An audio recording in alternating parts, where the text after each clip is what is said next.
Pranks that ended in death. Don't stop. In August 2011, Ohio school friends Derek Greenlee and Seth Stonerock thought so highly of their prank, which was to wrap a stop sign in plastic to render it barely visible, that they opted to brag about it on Facebook.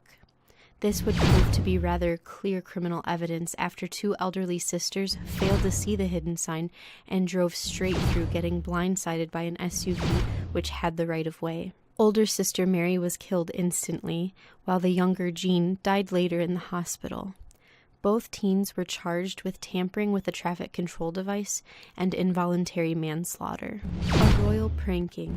International news outlets were abuzz in December 2012 when the pregnant Duchess of Cambridge, Kate Middleton, was hospitalized with extreme morning sickness. So much, in fact, that an Australian radio decided to call the hospital while posing as the Queen to get a health update. Jacinta Saldana, a nurse at the King Edward Hospital, happened to fall for the hoax and transferred the call through to an on-call nurse. When the prank made headlines worldwide, Saldana crumbled under the pressure of the unwanted attention and later took her own life. Suicidal scare. Halloween was a special time of year for 16-year-old Kentucky native Jordan Moreland, who took pleasure in using the spooky holiday as an opportunity for pranking, particularly when it came to his younger sister. In preparing for the holiday in 2013, Jordan decided to frighten his sister by purportedly hanging from a noose in the family yard.